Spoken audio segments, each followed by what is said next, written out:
Good morning everybody and welcome to this week's edition of the RDA Central West Business Leaders Breakfast, and I'm really excited to be joining you this morning live from Blayney with the Blayney Shire Council Mayor Scott Ferguson. Scott, welcome to breakfast. And good morning, Sam. Great to be here with you this morning, and it was fantastic driving in to see plenty of full dams and some beautiful canola crops. So it's a great way to start your Friday morning. But Scott, a lot of people know you as the very hard-working and popular Mayor of Blayney. But can you tell us, I guess, a little bit more about your professional journey and what led you to a career in local government? Well, definitely an unexpected journey, I'd suggest, Sam. I was fortunate enough to be elected over 20 years ago now. So I think when people start in local government, you don't appreciate the opportunity to spend a lot of time in it. So I was lucky to have a very supportive wife to allow me to go to meetings 2 or 3 times a week and work. So very lucky, and just the opportunity to be more involved in the community at this level all those years ago was really wonderful, and here I am 20 years later. What do you think's been the biggest change in local government in that 20-year period? Wow, local government's changed a lot. It's changed a lot more complicated, a lot more levels of expectance from the community. Our community strategic plan now is quite comprehensive. We didn't have a lot of the reporting and compliance things that we used to have. It was a very simple life 20 years ago in local government, but it's a lot more complicated now, and as I said, the expectations of the community are pretty large. And it's always been referred to as the hardest level of government as well, local government. So it is indeed high expectations and expectations to deliver. As a local leader in our region, what do you think is a trait that helps be successful in local government? Or what's a learning that you've made over those 20 years? You certainly need lots of traits in local government. Obviously, I think fundamentally you have to have a passion for the community and a real desire to put your efforts and the abilities that you do bring as a councillor to the organisation, to your council, indeed to the community. There's lots of skills you learn along the way. Simple things like how to chair a meeting, conflict resolution, you sort of pick that up. Even though I had a bit of experience with that being a tradesman, you spend a lot of time dealing with people in different situations. So you do need a lot of range of skills, but certainly just to be resilient enough to take the good and the bad with local government, because it can be a bit of a tough grind at times, is probably one of the main, I think, attributes to being a good councillor. Yeah, I think you're right. Resilience, that's an important trait, especially because I guess as you're walking down the street, it helps if you've got your microphone on, Sam. There you go. Good way to start the interview. There you go. The benefits of being live. But I just wanted to say one of the other things that I guess is important is that resilience, because you're walking down the street, you're in one of your local communities, everyone knows you as mayor. So if you're doing a good job, they'll tap you on the shoulder. But I'm sure on the flip side, if you're not up to scratch, they'll let you know as well. It's definitely the good and the bad about being a councillor. Once you're elected as a councillor, your life does change, and people see you very approachable 24 hours a day, and that's great. I've always had that experience, like I said, as a tradesman. So now my wife has gotten used to me going down to the supermarket to pick up bread and milk and taking 3 hours. So, but that's what I enjoy about the role, is the opportunity just to be down the street or out and about in the Shire, and just talking to people and meeting people.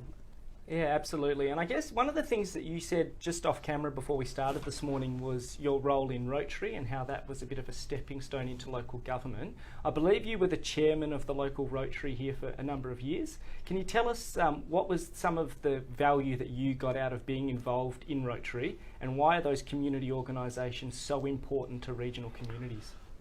Good question, Sam. Rotary is a wonderful organisation, not only in our communities but right across the world, obviously.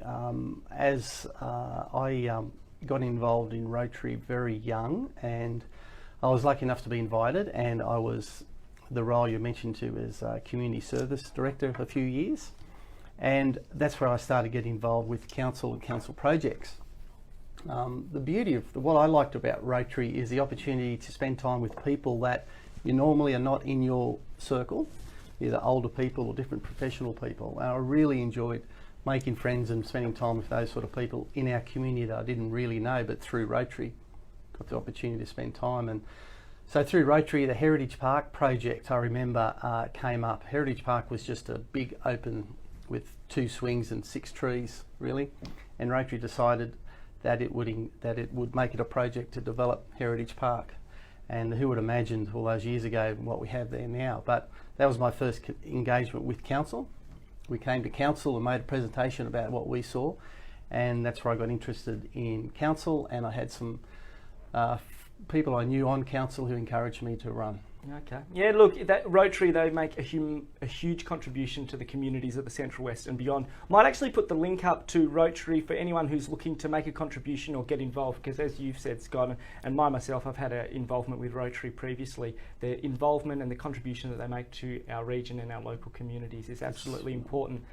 Probably a nice segue into my next question, and there's been a number of local projects that have been announced recently across the Blayney Shire. You've touched on some of the work that Rotary did historically at Heritage Park, but be it the Drought Communities Program or the Building Better Regions Fund, there's been some really good news locally here in Blayney. Can you tell our viewers and our listeners who join us on podcast about some of those projects and why they're so important, I guess those local infrastructure projects, why they're so important right now? Absolutely. Look, I think it's been unprecedented, the amount of support, especially from the state government and more recently from the federal government. Even before drought stimulus and COVID stimulus, we've seen stronger country community funding rounds 1, 2 and 3. Now that has delivered for our small council projects through our villages like upgrades to toilet blocks, showgrounds that we would never have been able to do in our small budget as a rural council. What we've seen is such an investment in our villages, all those basic like footpaths and fantastic things that the community have really appreciated, that we have just seen go on and on and on. And we were ready because we had the projects, we had the engagement with our community, we knew what our community wanted. So when our state member and federal member came to us with these programs, we thought, yep, we've got the projects. And of course we've seen some bigger ones like the Equestrian Centre and more recently Centrepoint. So we've just seen an unprecedented development of our infrastructure in our villages and Shire. More recently we've just undertaken a $4.5 million upgrade, again thanks to Building Better Regions. Andrew G was just wonderfully supportive on that. That was a very competitive round, but we were lucky enough to get $2 million. So what we have now is, well, back then it was the first indoor pool pretty much from a council area in the region. So one of the many things that Little Blayney Shire tends to be able to get on the front foot with. So what we're seeing is now state-of-the-art indoor pool, beautiful environment, improved access for people with disabilities and for older people. The gymnasiums, we've just come up with a management agreement with the Y, so we're seeing it just taken to another level. And people come, they cannot believe the facility in this small town, and it is such an attraction, not only to the residents but visitors. And we're seeing people coming from outside our Shire to use that facility, and I think it's just wonderful to see now that the community's really getting involved in it, and it's just such a value add to live in our Shire. We're very lucky to have it. Yeah, absolutely, and it becomes not just an asset for the region, but a bit of a social spot for social very much so. And gatherings, which is important, especially in those cooler winter months. It's a fantastic resource for your community and the region. I just wanted to double back a little bit, and we mentioned it briefly in the intro that we drove in this morning. The sun was out, there was a beautiful canola crop, coming out of the ground, and the dams were full. But it's been a really challenging last couple of years for our region with the drought and now with COVID. How is the Blayney Shire, the residents of the Blayney Shire, holding up? And what kind of feedback can you give our viewers about the resilience, I guess, of the communities in the region? Yeah, hasn't it been a tough time? There is no doubt the drought, and if we cast our mind back not too far, January here was like everywhere else across the state, was terrible. There was a lot of stresses and strains around the drought. We're still a very much rural-based Shire, and we were feeling that our businesses, especially the ones directly connected to agriculture, were struggling big time, as were the whole state. And then to have the bushfires, which didn't directly impact us but indirectly did, very emotional to see what was going on elsewhere. Very tough times, and to have then COVID come along, I'm just very thankful that we didn't have to deal with both, that we had actually come out of the drought a bit when it started raining in February, and allowed us to, if you like, concentrate on dealing with the COVID when it started in March. So, and it's been a difficult time for local government, and we've managed that, I think, very well right across the sector. A lot of good people doing a lot of good things and supporting the community. It's another role that's not in the handbook for being a councillor, let alone a mayor, but all mayors and councillors have stepped up and engaged the community and supported the community with Midwestern Health, of course, to land us here where we are. But happy to see the drought just a memory at the moment, and hopefully now getting on top of COVID. Yeah, absolutely, and hopefully we can finish off and have a bumper crop, because it'll be absolutely top shelf for the region. And I think one of the things, and I've mentioned this in previous weeks' chats, is the collaborative way that the community in our region has worked together during the last little period, especially with COVID. We've seen it in the kind of non-government space that we work in, but I think that's one of the strengths of our region. And I know you're the deputy chair of Central New South Wales JO, yeah. But I think that, can you tell our viewers about why that helps our region having such a close working relationship within all of those councils? Yeah, look, I think it's something people probably don't appreciate, how important that, and Blayney Shire, I've always said that I believe it's in my ratepayers' interest to be part of a successful region. We're not as parochial as we used to be. Those invisible lines on the maps don't really matter anymore. Investment and tourism don't care about that. So we've always seen ourselves as being very proactive in the region. As you mentioned, Centroc previously, and now our Central JO is a collaboration of 10 councils within our region that work very close together to not only promote our region, but to support each other in all the aspects that local government get involved in. To our interaction with state and federal government, we go to Canberra quite often and go to Sydney, and we just believe that all of us prosper if we work together, and we have been very successful, and that benefits everybody right across the region. And Blayney just happens to be, as they say in property, it's all about location, and we believe we're very lucky to be located in between two dynamic centres like Orange and Bathurst, and obviously down to Cowra in the south. So we feel that we are positioned well to be involved in the region and have some sort of positive contribution to success. Yeah, absolutely, and I think you're right. This region, the collaborative way that the local leaders work together, I don't think it's reflected to the same extent in every other part of Australia, and I think it works in our favour. Look, we're going to change pace and change direction a little bit now. I'm going to hit Scott with the Fast Five, where it's where we get to learn a little bit more. Exactly.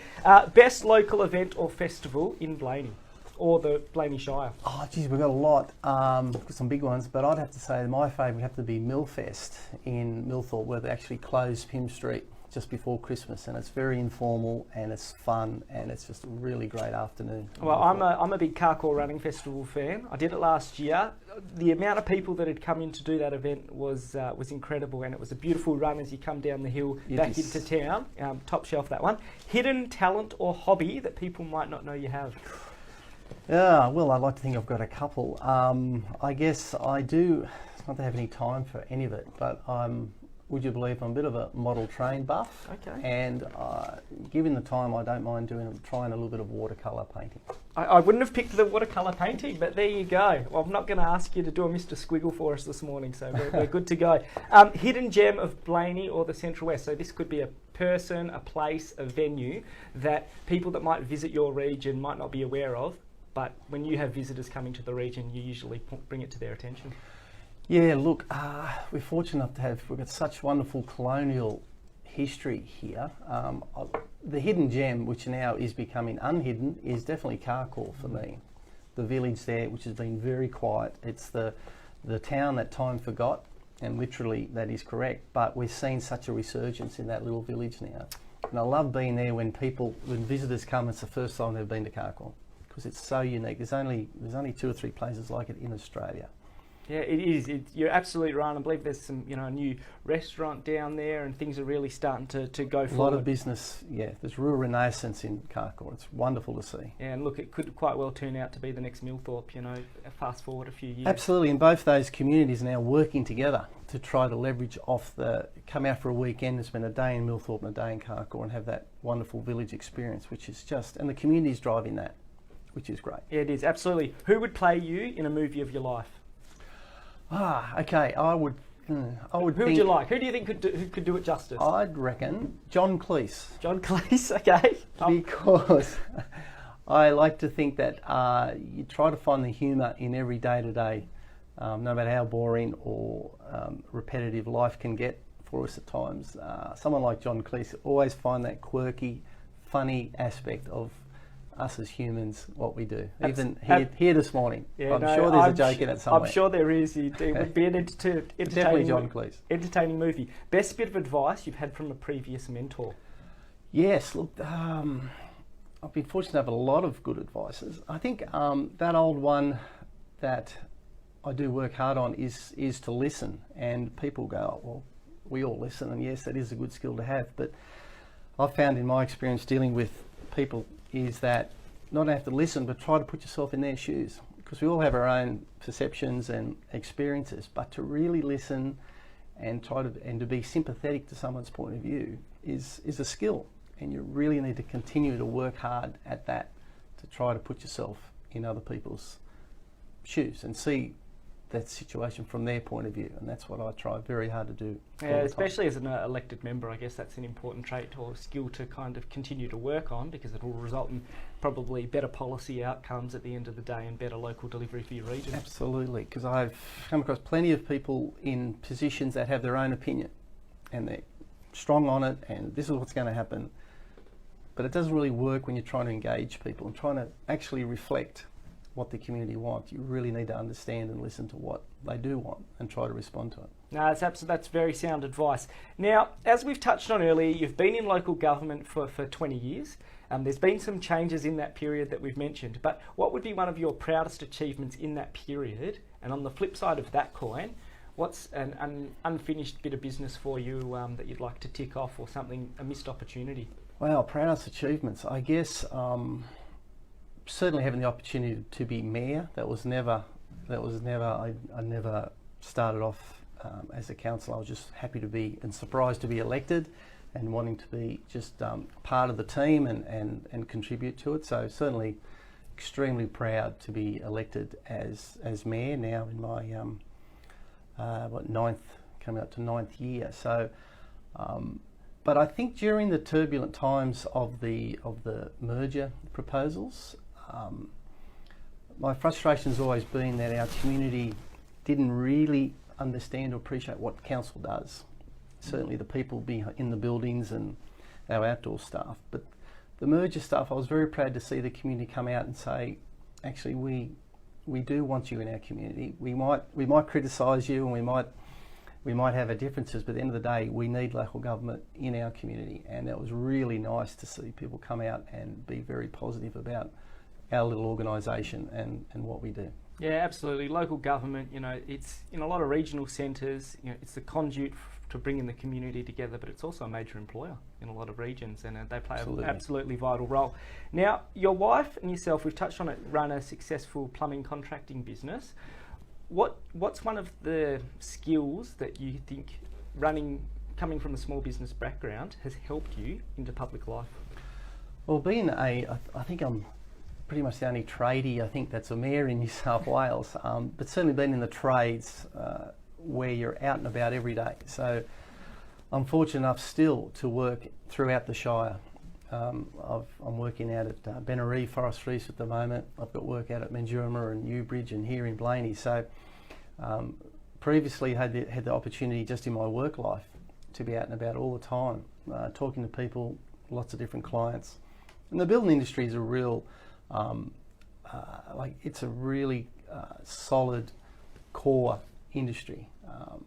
The building industry touches so many people's lives, and And to be part of that, I think, is really makes it that much easier for me to understand and keep my finger on the pulse about what's going on out there, because the tradies are pretty practical sort of people, and you soon get told if they think you're not on the right track. So I appreciate that, and really enjoy the fact that my tradie friends and that think that it's nice to have a tradie that's a mayor. Yeah, absolutely. I didn't ask you what your favourite type of iced coffee was, because that's usually a good one for tradies, but we'll leave that one there. Now, I just wanted to also touch on, I guess, it's been a tough time for businesses that we've mentioned, and I guess from a small business background, what would be your advice for local businesses that might be tuning in this morning? What's something that you've learnt about your business during this period, and something that a little skill or learning that might be helpful for local business? Look, it has been tough, hasn't it? Very tough for small business. I was working for quite a very well-known restaurant the day before the shutdown happened, and to talk to him and what happened, he just overnight lost his business, his staff. It's cost a lot of money just overnight. So certainly what we've seen is some businesses have been devastated by the shutdown and COVID, hospitality, tourism, obviously. Some businesses haven't been. Some businesses have continued to pretty much continue as it is. It's certainly exposed weaknesses in businesses. We're all, myself included, we're all one way or another probably a bit over leveraged, and our expectation is that our work load and our income is going to continue, and that next year, give or take a little bit, it's going to be the same the year after, it's going to be the same year after. And you leverage your business, whatever that is, with staffing profiles and investment to that expectation, Sam, that it's just going to continue. And what COVID has shown us, and what the drought was slowly showing us, was that business can just change overnight. And the importance of managing your exposure with your debt and your staff is critical, and to be resilient enough to look at your business, go, well, if I have a downturn, how can I handle that, and what do I need to be able to bounce back? Because I think some businesses will not bounce back once we get back to normal after the COVID. That's actually really, really good advice, and it's something that hasn't come up in these chats previously, but I think that's a really good lesson for just any small business owner or people that run organisations to think about just when you're planning for the future. So no, very good advice. Now, another couple more questions before we wrap up this morning, Scott. There's been a lot of Blayney is home to some of the region's biggest employers. You've got Nestle, Purina, and Cadia, and the Regis project is progressing well. A lot of positive news in that space. Why, in your opinion, would it be a good time for people to look at Blayney as a proposition for investment? And what does those big projects, why are they so important to your region? Look, Blayney, look, you're right. We're very fortunate to have some very large employers in our Shire, and it's sort of always been that way. So we're, my understanding is, a bit of a net importer of jobs. So people come into Blayney, into our Shire every day, and as well as Blayney people going out and working in Orange and Bathurst. The again, location for us, a lot of these businesses identify the location, and with the support and the investment in infrastructure, whether it be just road upgrades or NBN, it's just making us more attractive and more flexible. And the fact that our workforce profile, our catchment really is Bathurst and Orange as well. It's not just the 6,000 or 7,000 people that live here, it's the 60,000, 70,000 people that surround us. So businesses see the natural resources, obviously, that we have here, the opportunity to attract a skilled workforce that may only be 20 minutes away is really, really important. And of course, we're just seeing, as a lot of regional areas now, just this real interest in people leaving cities and coming out and seeing what the wonderful things that we have in rural areas. Yeah, absolutely. In the Central West, I think the eye of a lot more of the public in Sydney are looking to the Central West as a proposition. Absolutely. And I think by the history that we've gone through this morning with some of that projects delivering and improving the amenity in the Blayney Shire is helping probably to change that, the perception, Absolutely. and also changing the proposition for not just businesses, but for families looking to make the move. It is changing. It is. There's no doubt business has changed. And I guess going back to the business thing, business got to be very innovative and embrace change, and be prepared to actually move your business, relocate it, or at least rethink how you deliver your business. Yeah, absolutely. There's been a lot of businesses that have had to pivot, and I think some of those changes that they were forced to make will hold them in good stead going forward, which is a positive of this period. Now, September was going to be local government election time. And as I said, you've been in local government for 20 years. What would be a piece of advice that you would give any viewers or listeners this morning that might be looking to put their name forward in the future to be involved in local government, and what are some of the positives of being involved as a local government leader? Well, that's a big question, Sam. I didn't say it was going to be easy. No, and I guess, and every councillor would potentially have a different answer. As you've said, the elections have been postponed till next year, which is a good thing because there was so much going on with COVID and just getting out of the drought. So we'll go out next year and start encouraging people to consider being a councillor. It is a difficult role. It's a role that takes up a lot of time, and I think most councillors would say it's not what you expect. It's a tremendous amount of reading. Your life changes when you get elected as a councillor. All of a sudden, you're not the teammate or the friend or the wife or the husband. You're a councillor first, and people treat you differently. And as I've said earlier, the role has become more and more complicated. The reading is just phenomenal. The understanding of the rate structure and the economics of how councils work, let alone all the other million things, which is the attraction of it too. I can be 1 minute talking to someone on the phone who's got a pothole out at the front of their house. An hour later, we're talking about a multi-million-dollar development in Blayney Shire, and everything in between. So that is the attraction of it. We need people that are committed, obviously, to the success of the Shire and the community. Unfortunately for Blayney, one of my regrets at the last two times is that we have no female representation on Blayney Council. So the last term and this one are the first 2 terms that I've been involved in where we haven't had a female, and that is to the detriment of decision making. There's no doubt about that. I just don't know what the answer is. We're a very supportive council. Councillors have certain needs, and we're very flexible in helping new councillors settle in. But the ability to form relationships with your fellow councillors is critical, because the political process, technically the community throws 7 people who do not know each other normally together into a decision-making role, and that can cause some stresses and strains. So it's important that you have the ability to be able to develop and foster those relationships as you work together for 4 years, because it's not individual, it is a real team effort. And the success of Blayney Shire over the years is that as a group of councillors, we do have our different opinions, which is brilliant, but at the end of the day, we do try to get that balance right, where we can show to the community that we're positive, we know where we're going as a group, we know where we're going as a community. And I think that's much appreciated by all our residents. Yeah, absolutely. Well, look, if there are any female local leaders in the Blayney Shire tuning in this morning, keep local government in mind. Give the mayor a ring. But look, Scott, I think that's where we're going to finish up this morning. Thank you very much for your time. It's been fantastic to learn, I guess, a little bit more about your professional journey and your role in the Blayney Shire. But for those viewers or listeners that might want to know a little bit more, I guess, about you or engage with the Shire, what's the easiest way that they can do that? Well, the easiest way really is to ring me. A lot of people have got my phone number. It's easy to get. Obviously, a lot of information on our website. Our staff are fantastic here. They're locals. They just have so much ownership of their roles here. So